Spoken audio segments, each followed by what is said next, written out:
ಆಯುಷ್ಮಾನ್ ಭಾರತ್ನಲ್ಲಿ ಹಲವಾರು ಸಮಸ್ಯೆಗಳು ಏನು ಅಂತ ಹೇಳಿದ್ರೆ, ಎಲ್ಲ ಹಾಸ್ಪಿಟಲ್ಗಳಲ್ಲಿ ಎಲ್ಲ ಕಾಯಿಲೆಗಳನ್ನು ಅವರು ಎನ್ಪೈನಲ್ ಮಾಡ್ಕೊಂಡಿರಲ್ಲ.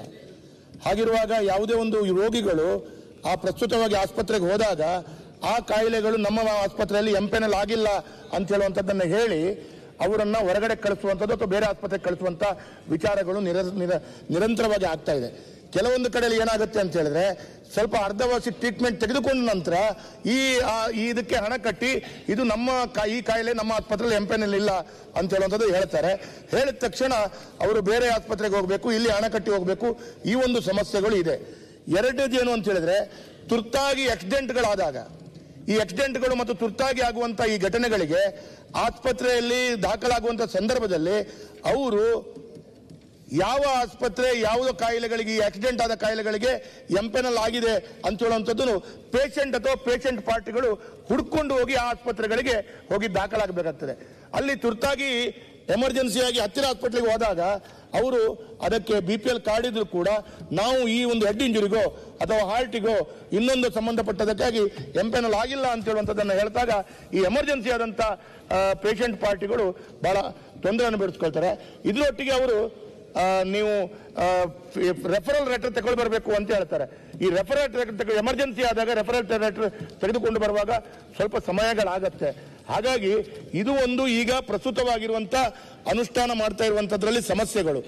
ಇದಕ್ಕಿಂತ ದೊಡ್ಡ ಸಮಸ್ಯೆಗಳು ಏನು ಅಂತ ಹೇಳಿದ್ರೆ, ಆರೋಗ್ಯದ ಕ್ಷೇತ್ರದಲ್ಲಿ ಆಯುಷ್ಮಾನ್ ಭಾರತ್ ಈಗ 70 ವರ್ಷದವರ ಮೇಲ್ಪಟ್ಟು ಅವರಿಗೆ ಇಡೀ ದೇಶದಲ್ಲಿ ಎಲ್ಲ ಬಂಧುಗಳಿಗೆ ಚಿಕಿತ್ಸೆ ಸಿಗಬೇಕು ಅಂತೇಳಿ ಇಡೀ ದೇಶದಲ್ಲಿ ಆರೋಗ್ಯ ರಕ್ಷಣೆ ನೀಡಲು ಕೇಂದ್ರ ಸರ್ಕಾರ ಒಂದು ವಿಶೇಷವಾದಂಥ ಮಹತ್ವದ ಯೋಜನೆಯನ್ನು ಕೊಟ್ಟಿದೆ.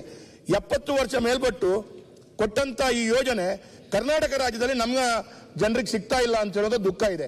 ಹಾಗಾಗಿ ಇದನ್ನು ನೀವು ಆ ಕೇಂದ್ರ ಸರ್ಕಾರ ಕೊಟ್ಟಂತ 70 ವರ್ಷ ಮೇಲ್ಪಟ್ಟಂತ ವ್ಯಕ್ತಿಗಳಿಗೆ ಇದು ಸಿಗ್ತಾ ಇಲ್ಲದಂತ ಒಂದು ವಿಶೇಷವಾದಂಥ ವಿಚಾರಗಳನ್ನ ಮನಸ್ಸಿನಲ್ಲಿಟ್ಟುಕೊಂಡು ನಮ್ಮ ರಾಜ್ಯ ಸರ್ಕಾರ ಇದಕ್ಕೆ 70 ವರ್ಷ ಮೇಲ್ಪಟ್ಟವರಿಗೂ ಕೂಡ ಈ ಅವಕಾಶಗಳು ವಂಚಿತರಾಗಿದ್ದವರಿಗೆ ದೊರಕಿಸಿಕೊಡಬೇಕು ಅಂತೇಳಿ ನಾನು ಸಚಿವರ ಹತ್ರ ಕೇಳಲಿಕ್ಕೆ ಬಯಸ್ತೇನೆ.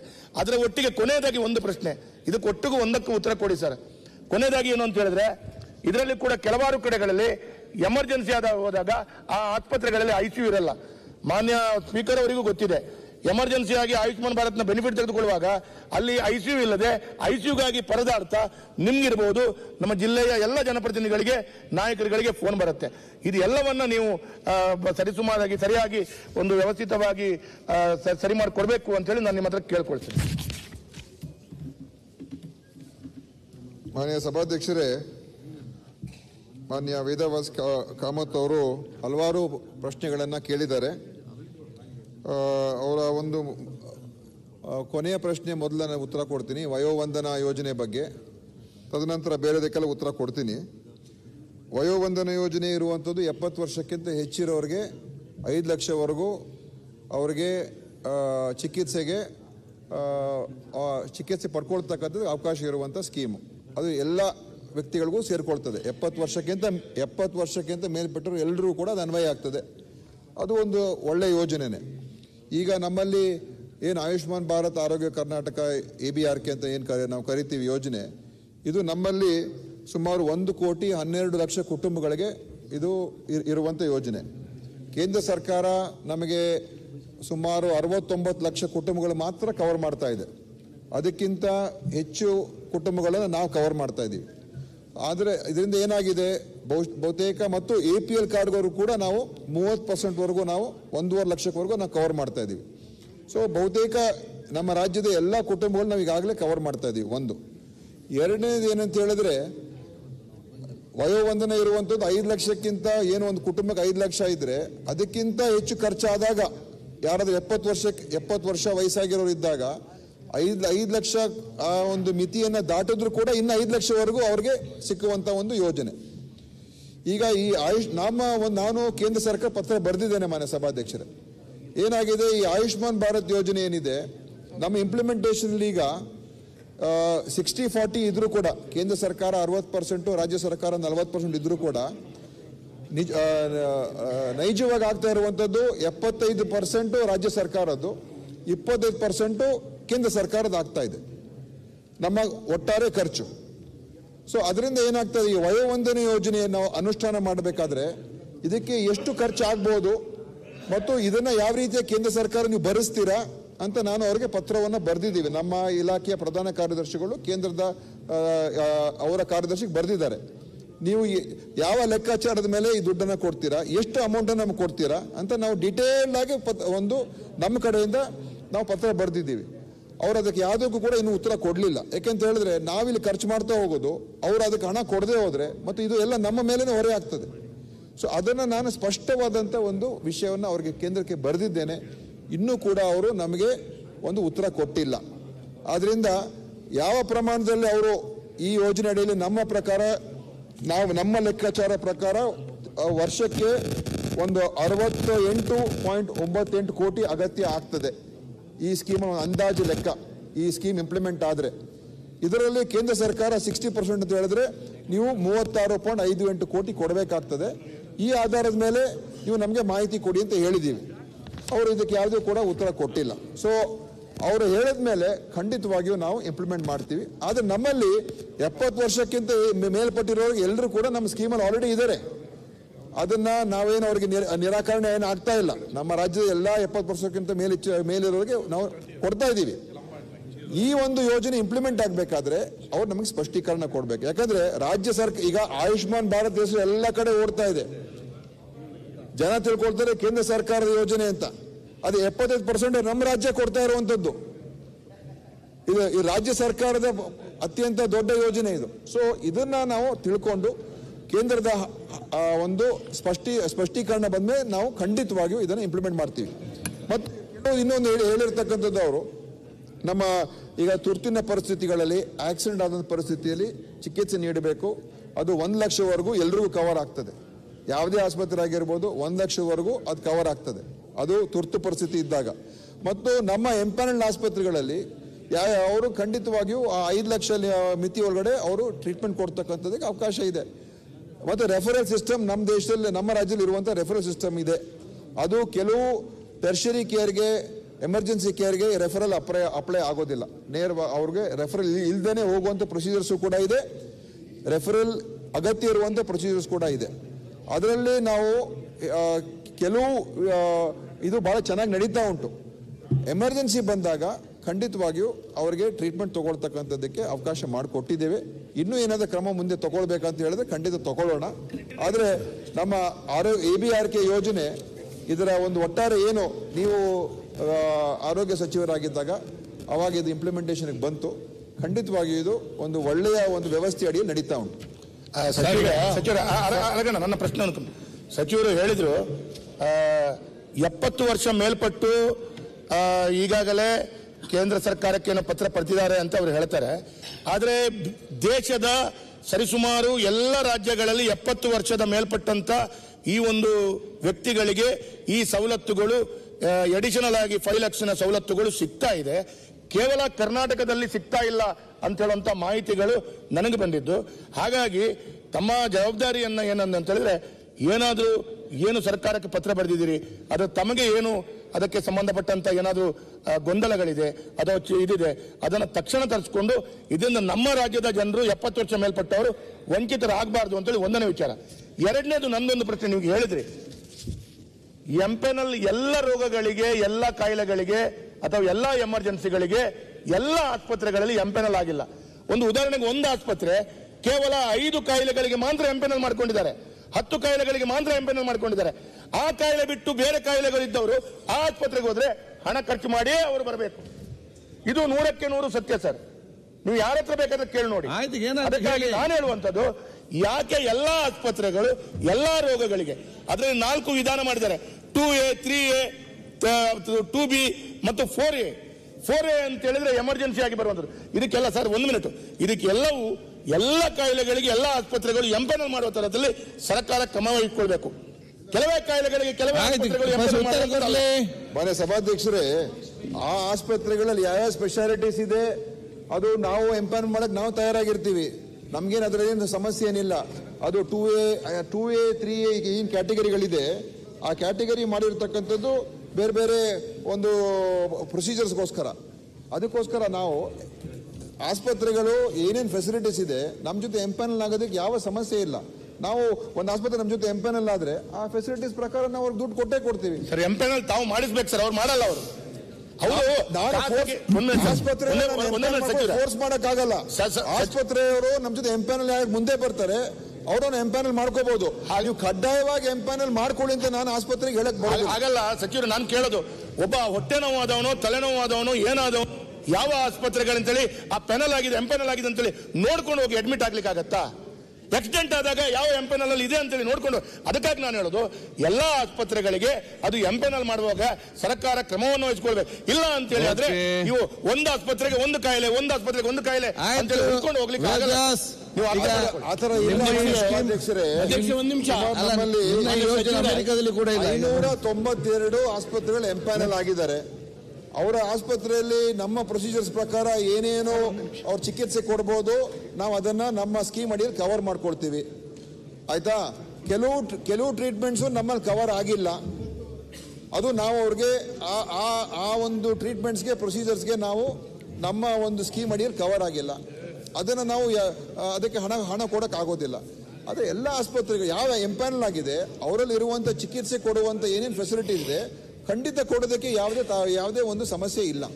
ಅಧ್ಯಕ್ಷರೇ, ಸಮಸ್ಯೆ ಏನಿಲ್ಲ. ಒಂದು ನಿಮಿಷ ಕಾಮತ್ ಸರ್, ಬಹಳ ಗೊಂದಲದಲ್ಲಿದೆ. ನಾವು ದಿನನಿತ್ಯ ಅನುಭವಿಸ್ತಾ ಇದ್ದೀವಿ. ನಾವು ಶಿವಮೊಗ್ಗ ಡಿಸ್ಟ್ರಿಕ್ಟು, ದಕ್ಷಿಣ ಕನ್ನಡ ಇವರೆಲ್ಲ ಉಡುಪಿ ಮಣಿಪಾಲ ಆಸ್ಪತ್ರೆ ಹೋಗ್ತೇವೆ. ತಕ್ಷಣ ತೀರ್ಥಹಳ್ಳಿಯಲ್ಲಿಂದ 1 ಅವರ್ 1.5 ಗಂಟೆಗೆ ಪೇಷಂಟ್ ಅಲ್ಲಿ ಹೋಗ್ತಾರೆ. ಅವರು ರಿಸೀವ್ ಮಾಡ್ಕೊಳ್ತಾ ಇಲ್ಲ. ABRK ಬೆಡ್ ಇಲ್ಲ ಅಂತ ಹೇಳ್ತಾ ಇದ್ದಾರೆ. ಎಂಪೆನಲ್ ಆಗಿರ್ತಕ್ಕಂಥ 5 ಕೇಸ್ಗಳಿಗೂ ಬೆಡ್ ಇಲ್ಲ ಅಂತ ಹೇಳ್ತಾ ಇದ್ದಾರೆ. ಇನ್ನ ಕೇಳಿದ್ರೆ, ನಾನು ಹೋಮ್ ಮಿನಿಸ್ಟರ್ ಆಗಿದ್ದಾಗ ಹೋಗಿ ಮೀಟಿಂಗ್ ಮಾಡಿದೆ ನನ್ನಲ್ಲಿ, ಯಾಕೆ ನೀವು ಇದು ಮಾಡ್ತಾ ಇಲ್ಲ ಅಂತ. ಅವ್ರು ಹೇಳ್ತಾರೆ, ನಿಮ್ಮ ಸರ್ಕಾರದಿಂದ ಟೈಮ್ಲಿ ನಮಗೆ ಬಿಲ್ ಪಾವತಿ ಮಾಡ್ತಾ ಇಲ್ಲ, ನಾವು ಅದನ್ನು ತಲೆ ಕೆಡಿಸ್ಕೊಳ್ಳಿಕ್ಕೆ ಆಗ್ತಾ ಇಲ್ಲ, ನಾವು ಪೇಷಂಟನ್ನು ನಮ್ಗೆ ಯಾರು ದುಡ್ಡು ಕೊಡ್ತಾರೆ ಅವರಿಗೆ ಟ್ರೀಟ್ಮೆಂಟ್ ಕೊಡ್ತೀವಿ ಅಂತಾರೆ.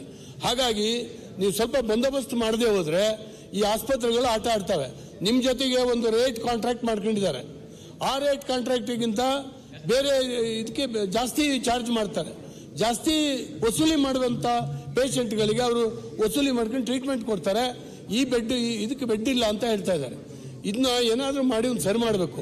ಆಮೇಲೆ ಇನ್ನೊಂದು ಒಂದು ನೀವು ಹೇಳಿದ್ರಿ 70 ವರ್ಷದ ಮೇಲ್ಪಟ್ಟಂಥವ್ರಿಗೆ ಇದನ್ನು ಫೆಸಿಲಿಟೀಸ್ ಕೊಡಲಿಕ್ಕೆ ಕೇಂದ್ರ ಸರ್ಕಾರ ನಿರ್ಣಯ ತಗೊಂಡು ಭಾಳ ಸಮಯ ಆಯಿತು. ನೀವು ಲೆಟರ್ ಬರ್ಕೊಂಡು ಕೂತ್ಕೊಳ್ಲಿಕ್ಕಾಗಲ್ಲ. ನಿಮ್ಮ ಅಧಿಕಾರಿಯನ್ನು ಕಳಿಸಿ ಸೆಂಟ್ರಲ್ ಗವರ್ಮೆಂಟ್ ಅಧಿಕಾರಿ ಜೊತೆ ಮಾತನಾಡ್ಲಿಕ್ಕೆ ಹೇಳಿ. ಮಾನ್ಯ ಸಭಾಧ್ಯಕ್ಷರೇ, ಈಗ ನಮಗೂ ಕೂಡ ಕೇಂದ್ರ ಸರ್ಕಾರದಿಂದ ಬರುವಂತ ದುಡ್ಡನ್ನು ತಗೊಳ್ಳೋದಕ್ಕೆ ನಮ್ಗೆ ಆಸಕ್ತಿ ಇರೋದಿಲ್ವಾ? ನಮ್ಮ ಜನರಿಗೆ ಸ್ಕೀಮಿಂದ ಅನುಕೂಲ ಆಗುತ್ತೆ, ನಾವು ತಗೊಳ್ತೀವಿ, ನಮಗೂ ಬೇಕದು. ಆದರೆ ನಾವು ಹೇಳುವಂತ ಪ್ರಶ್ನೆಗೆ ಇನ್ನೂ ಅವರು ಉತ್ತರ ಕೊಟ್ಟಿಲ್ಲ.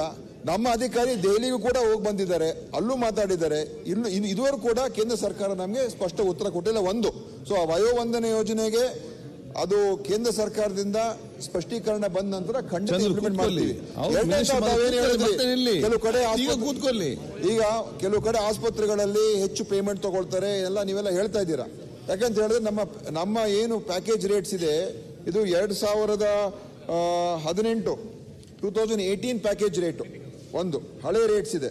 ಈಗ ಎಲ್ಲ ಹೆಚ್ಚಾಗಿದೆ ರೇಟ್ಸ್.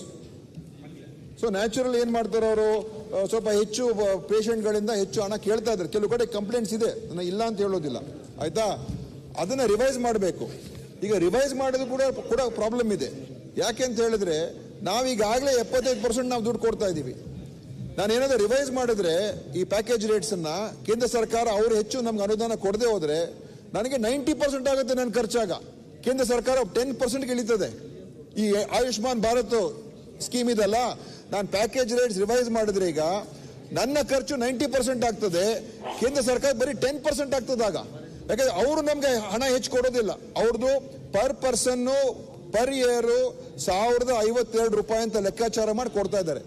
ಅದನ್ನ ಅವರು ರಿವೈಸ್ ಮಾಡ್ಕೋಬೇಕು. ಅದು ರಿವೈಸ್ ಮಾಡಿದಾಗ ನಾನು ಇಲ್ಲಿ ರಿವೈಸ್ ಮಾಡಿಕೊಂಡು ನನ್ನ ಪ್ಯಾಕೇಜ್ ರೇಟ್ಸ್ ಅನ್ನು ಹೆಚ್ಚು ಮಾಡಿಕೊಂಡು ಅವಾಗ ನಾನು ನಮ್ಮ ಜನರಿಗೆ ಅದು ಮುಟ್ಟಿಸ್ಬೋದು. ಸೊ ಕೇಂದ್ರ ಸರ್ಕಾರ ಕೂಡ ಹೇಳಿದ್ದೀವಿ, ಅವರು ಈಗ ಅದರ ಬಗ್ಗೆ ಚರ್ಚೆ ಮಾಡ್ತಾ ಇದ್ದಾರೆ.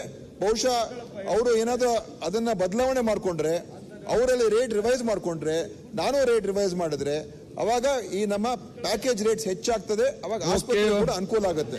ಆಮೇಲೆ ಮೂರನೇದು ಮಾನ್ಯ ಸಭಾಧ್ಯಕ್ಷರೇ ಬಹಳ ಸಮಯ ಏನಾಗ್ತಾ ಇಲ್ಲ, ವಿದಿನ್ 30 days ಅವರಿಗೆ ಪೇಮೆಂಟ್ ಮುಟ್ತಾ ಇದೆ. ನಾವು ಅದನ್ನ 15 ದಿವಸಕ್ಕೆ ಇಳಿಸಬೇಕು ಅಂತ ಕೂಡ ನಾವೀಗ ಅದನ್ನೆಲ್ಲ ಮಾಡ್ತಾ ಇದೀವಿ. ಈ ಮೊದಲು ಏನು ಡಿಲೇ ಆಗ್ತಾ ಇತ್ತು, ಇವಾಗ ಡಿಲೇ ಆಗ್ತಾ ಇಲ್ಲ. 30 ದಿವಸದ ಒಳಗೆ ಎಲ್ಲ ಆಸ್ಪತ್ರೆಗಳಿಗೆ ಅವರಿಗೆ ಏನು ಅವರು ಅಪ್ಲೋಡ್ ಆಗಿರ್ತದೆ ಆ ಅಮೌಂಟ್ ಅವರಿಗೆ ಮುಟ್ತಾ ಇದೆ. ಆಥರೈಸ್ ಆಗಿರುವಂಥ ಪೇಮೆಂಟ್ಸ್ ಮುಟ್ತಾ ಇದೆ. ಅದೇನು ಸಮಸ್ಯೆ ಏನಿಲ್ಲ. ಆದ್ರಿಂದ ನಾವು 15 ದಿವಸಕ್ಕೆ ಇಳಿಸುವಂತ ಪ್ರಕ್ರಿಯೆ ಆದಷ್ಟು ಶೀಘ್ರದಲ್ಲಿ ಮಾಡ್ತೀವಿ. ಇನ್ನೂ ಅದನ್ನ ನಾವು ಸುಲಭವಾಗಿ ಅವರಿಗೆ ಹಣ ಮುಟ್ತಕ್ಕಂಥದ್ದು ಮಾಡ್ತೀವಿ. ನಮ್ಮ ಉದ್ದೇಶ ಇಂಪ್ಲಿಮೆಂಟ್ ಆಗಬೇಕು. ಆದ್ರೆ ದುಡ್ಡನ್ನ ನಾವು ಖರ್ಚು ಮಾಡೋದು ಹೆಸರು ಮಾತ್ರ ಕೇಂದ್ರ ಸರ್ಕಾರ ಆದ್ರೆ ಅದಕ್ಕೆ ನಮ್ಮ ಒಪ್ಪಿಗೆ ಇಲ್ಲ. ನಮ್ಮ ಒಪ್ಪಿಗೆ ನೀವು ಇಂಪ್ಲಿಮೆಂಟ್ ಮಾಡೋಣ. ಮಾಹಿತಿ ಇಲ್ಲ, ದಯವಿಟ್ಟು ಡ್ಯಾಮೇಜ್ ಇದು ಡ್ಯಾಮೇಜಿಂಗ್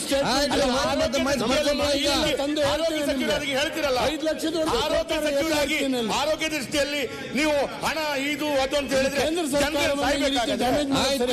ಏನು ಸಚಿವರು ನೀವು ಹಾಗೆ ಹೇಳಬಾರ್ದು. ನಾನು ಹೇಳಬಹುದು, ನೀವು ಹೇಳಬಾರ್ದು. ನೀವು ಸಚಿವರಾಗಿ ಈಗ ಚಂದ್ರ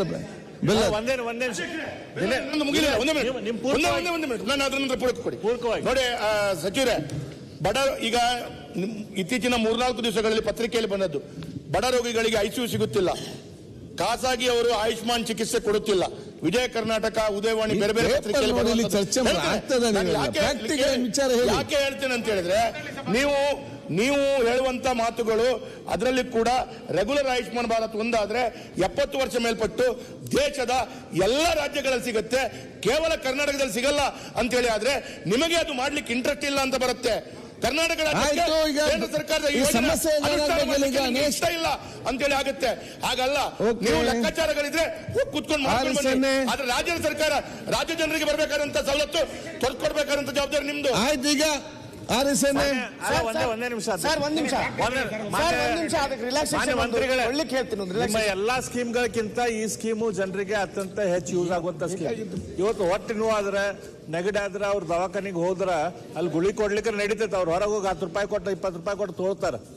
ಆದ್ರೆ ಇದೇನು ಸೀರಿಯಸ್ ಡಿಸೀಸ್ ಏನ್ ಬರ್ತಾವಲ್ಲ, ನೀವೇನು ಆಯುಷ್ಮಾನ್ ಆರೋಗ್ಯದಲ್ಲಿ ಕವರ್ ಮಾಡ್ತೀರಿ, ಇದನ್ನ ಅವ್ರಿಗೆ ಅಫೋರ್ಡ್ ಮಾಡಕ್ ಆಗೋದಿಲ್ಲ.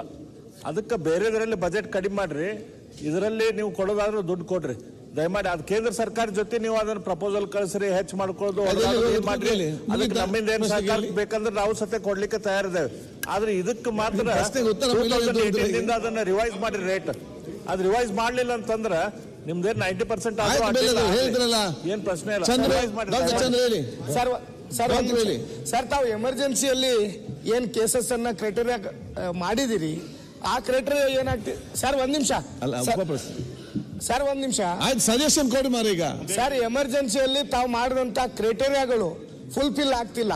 ಈಗ ಎಕ್ಸಾಂಪಲ್ ನಿಮಗೆ ಹೇಳೋದಾದ್ರೆ, ಕಾರ್ಡಿಯಾಕ್ ಡಿಸೀಸ್ ಅಲ್ಲಿ ನೀವು 90% ಮತ್ತೆ ಆಫೀಸರ್ಸ್ ಈಗ ಸಮಸ್ಯೆ ಇದ್ರೆ ಹೇಳಿ. ಈಗ ಸರ್, ಅದೇ ಸಮಸ್ಯೆ ಅದಲ್ಲ, ಅದು ಬೇರೆ, ಅದು ಇಡೀ ಪಾಲಿಸಿ ಮಾಡೋ ನೀವು ಅಲ್ಲಿ ಹೋಗಿ ಮಾತಾಡಿ. ಹೇಳ್ತಾ ಇದ್ದೀನಿ ಅದೇ ಇಲ್ಲಿ ಆಗುದಿಲ್ಲ. ಕ್ವಶನ್ ಅವರ್ ನಂಗೆ ಡಾಕ್ಟರ್ ಮದ್ದು ಕೊಡ್ಬೇಕಲ್ಲ, ರಿಯಾಕ್ಷನ್ ಆಗ್ತದೆ. ಕೂತ್ಕೊಳ್ಳಿಗ ನೀವು ಸರ್ 100% ಆಗಿರ್ಬೇಕು ಎಮರ್ಜೆನ್ಸಿ ಮಾಡಿದ್ದಾರೆ. ಇಲ್ಲಿ ಕೇಳಿ, ಸ್ವಲ್ಪ ಕೇಳಿ. ಇದು ಹಿಂದೆ ಈ ಭಾರತ ದೇಶ ಸ್ಕೀಮ್ ಇರಲಿಲ್ಲ. ಫಸ್ಟ್ ಸ್ಟಾರ್ಟ್ ಆದ ಆಂಧ್ರ, ಸೆಕೆಂಡ್ ಸ್ಟಾರ್ಟ್ ಕರ್ನಾಟಕದಲ್ಲಿ, ಕರ್ನಾಟಕ ಆರೋಗ್ಯ ಶ್ರೀ ಅಂತ ಹೇಳಿ. ಆವಾಗ 100% ರಾಜ್ಯದವರು ಕೊಡ್ತಿದ್ದು ಆರೋಗ್ಯಶ್ರೀ ಎಂಬ ಹೆಸರಿತ್ತು. 5 ವರ್ಷದ ನಂತರ ಇವತ್ತು ಕೇಂದ್ರ ಸರ್ಕಾರಕ್ಕೆ ಇಷ್ಟು ಪರ್ಸೆಂಟೇಜ್ ಕೊಡೋದು ವಿಚಾರ ಕೇಳಿ. ಇವಾಗ ನೀವೆಲ್ಲ ಕೆಲವು ಸಮಸ್ಯೆ ಇಲ್ಲ ಅಂತಲ್ಲ, ಮ್ಯಾಕ್ಸಿಮಮ್ ಇಂಪ್ಲಿಮೆಂಟ್ ಮಾಡಲಿಕ್ಕೆ ಟ್ರೈ ಮಾಡ್ತಿದ್ದಾರೆ. ಕೆಲವೊಂದು ಕಡೆ ಕೆಲವೊಂದು ಲೋಪದಲ್ಲಿ ಕೆಲವೊಂದು ಜಿಲ್ಲೆಯಲ್ಲಿ ಬರ್ತಾ ಇದೆ. ಅದು ಸಿಸ್ಟಮ್ದು ಪ್ರಾಬ್ಲಮ್. ಅಲ್ಲಿ ಕೆಲಸ ಮಾಡಿದ ಆರೋಗ್ಯ ಮಿತ್ರರು ಇರ್ತಾರೆ, ಕೆಲವು ಡಾಕ್ಟರ್ಸ್ ಇರ್ತಾರೆ. ಈ ಸ್ಕೀಮ್ನ ಮುಖ್ಯ ಉದ್ದೇಶ ಏನು? ಸರ್ಕಾರಿ ತಾಲೂಕು ಮತ್ತು ಜಿಲ್ಲಾ ಮಟ್ಟದ ಆಸ್ಪತ್ರೆ ಇಲ್ಲದಂತ ಸವಲತ್ತುಗಳನ್ನು ಬಡವರಿಗೆ ಖಾಸಗಿ ಆಸ್ಪತ್ರೆ ಹೋದ ದುಡ್ಡು ಕೊಡ್ಲಿಕ್ಕೆ ಆಗ್ತಂತ ಹೇಳಿಕೊಂಡು ಸರ್ಕಾರಿ ಆಸ್ಪತ್ರೆ ಇಲ್ಲದಂತ ವ್ಯವಸ್ಥೆಯನ್ನು ಖಾಸಗಿ ಆಸ್ಪತ್ರೆಯಲ್ಲಿ ಕೊಡುವಂತ ವ್ಯವಸ್ಥೆ. ಅದಕ್ಕಾಗಿ ಎಲ್ಲ ಟ್ರೀಟ್ಮೆಂಟ್ ನಿಮ್ಗೆ ಈ ಇದರಲ್ಲಿ ಸಿಕ್ಕುದಿಲ್ಲ. ಈಗ ಅದನ್ನು ಏನ್ ಮಾಡ್ಬೇಕು ಏನಂತ ಸರ್, ಎಮರ್ಜೆನ್ಸಿ ಸಮಯದಲ್ಲಿ ಏನು ಖಾಸಗಿ ಆಸ್ಪತ್ರೆಗೆ ಹೋಗ್ತಾರ, ಆ ಸಮಯದಲ್ಲಿ ಕ್ರೈಟೀರಿಯಾ ಸ್ವಲ್ಪ ಜಾಸ್ತಿ ಇದೆ, ಅದನ್ನ ರಿಲ್ಯಾಕ್ಸೇಷನ್ ಮಾಡಿ ಅಂತ ಕೇಳ್ತಾ ಇದ್ದೀನಿ. ಕಾರ್ಡಿಯಾಕ್ ಕೇಸಸ್ ಸರ್, ಒಂದ್ ನಿಮಿಷ, ಕಾರ್ಡಿಯಾಕ್ ಕೇಸಸ್ ಅಲ್ಲಿ 100% ಏನು ಕೊರೊನರಿ ಆರ್ಟರಿ ಇದೆ ಅದು ಸ್ಟಿನೋಸಿಸ್ ಆಗಿರ್ಬೇಕನ್ನೋ ಒಂದು ಎಮರ್ಜೆನ್ಸಿ ಕ್ರೈಟೀರಿಯಾ ಇದೆ. ಅದು ಏನಾಗ್ತಾ ಇದೆ ನಮಗೆ ಸಮಸ್ಯೆ ಅಂದ್ರೆ 90% ಸ್ಟಿನೋಸಿಸ್ ಆಗಿರ್ತದ. ಅವಾಗ ಸರ್ ಒಂದ್ ನಿಮಿಷ, ಅವಾಗ ಏನ್ ಮಾಡ್ತಾರೆ, ಇದರ ಪಾಲಿಸಿ ಮಾಡುವಾಗ ಒಂದ್ ಸೆಕೆಂಡ್ ಅಲ್ಲ ಒಂದ್ ಸೆಕೆಂಡ್ ಅದೇ ಅಲ್ಲ, Relaxation ಮಾಡಕ್ಕೆ ಅಲ್ಲ, ಒಂದು ಅದನ್ನ ಖಂಡಿತವಾಗಿ ಅಲ್ಲ, ಅವ್ರಿಗೆ ಒಂದು ಸಲಹೆ ನಾನು ಕೊಡುವಂಥದ್ದು, ಈ ಪಾಲಿಸಿ ಎಲ್ಲ ಮಾಡುವಾಗ ಉಂಟಲ್ಲ, ಮಂತ್ರಿಗಳು ಮತ್ತು ಅಧಿಕಾರಿ ಕೂತ್ಕೊಂಡು ಮಾಡಿದಲ್ಲ. ಇದಕ್ಕೆ ಜಯದೇವದ ಆರ್ಟ್ ಮುಖ್ಯಸ್ಥರು, ನಾರಾಯಣದ ಆರ್ಟ್ ಮುಖ್ಯಸ್ಥರು ಯಾವ ಯಾವ ರೋಗಕ್ಕೆ ಏನೇನು ಆಗ್ಬೇಕಂತ ಹೇಳಿಕೊಂಡು ಅದಕ್ಕೆ ಸ್ಪೆಷಲಿಸ್ಟ್ ಕೂತ್ಕೊಂಡೆ ಚರ್ಚೆ ಮಾಡಿ ಕೊಟ್ಟಂತ ತೀರ್ಮಾನಗಳು. ಸೊ ನಿಮ್ಮ ರೈಟಿಂಗ್ ಅಲ್ಲಿ ಕೊಟ್ಟಬೇಡಿ ಸರ್. ಇವತ್ತು ಏನು ಅನುಭವಿಸಕತ್ತೀವಿ, ನಾನು Writing ಅಲ್ಲಿ ಕೊಡಿ.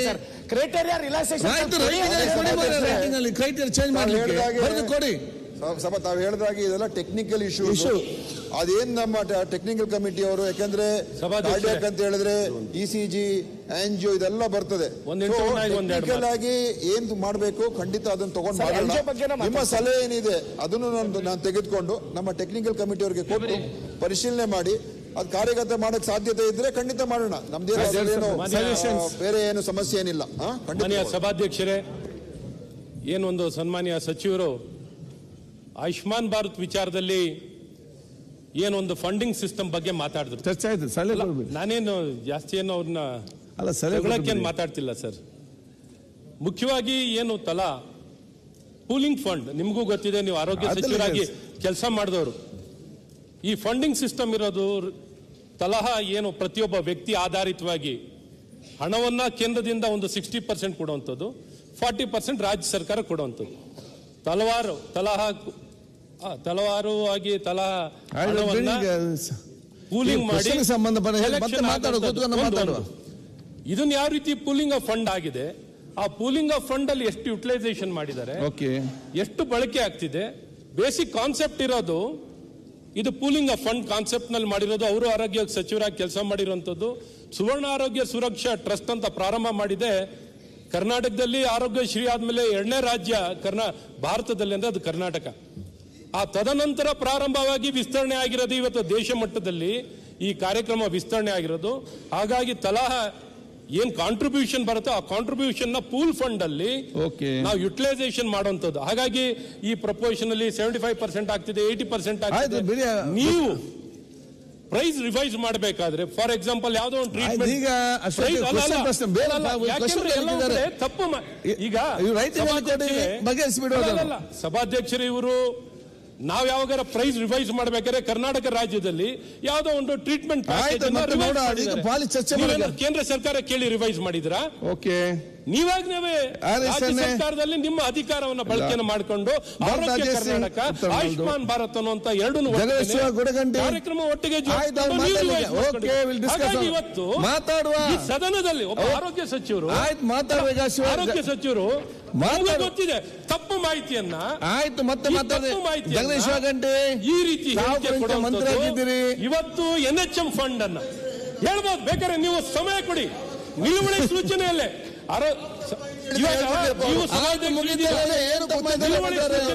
ಬಹಳ ಸ್ಪಷ್ಟ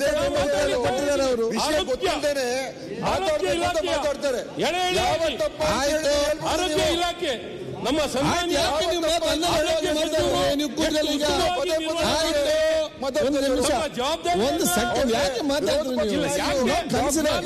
ನೀವು ರೈಟ್ ಕೊಡಿ, ಅಲ್ಲಿ ನೀವು ಮಾತಾಡಿ ಆಯ್ತು, ನೀವು ಮಾತಾಡಿ, ಬಜೆಟ್ ಅಲ್ಲಿ ಮಾತಾಡಿ. ಈಗಲ್ಲ, ಈಗ ಯಾಕೆ ಜಗದೀಶ್ ಮಾತಾಡಿ, ಮುಂದೆ ಹೋಗ್ತೇವೆ. ಆಯ್ತು, ಜಗದೀಶ್ ಶಿವ ಗುಡಗಂಟೆ. ಸಭಾಧ್ಯಕ್ಷರೇ,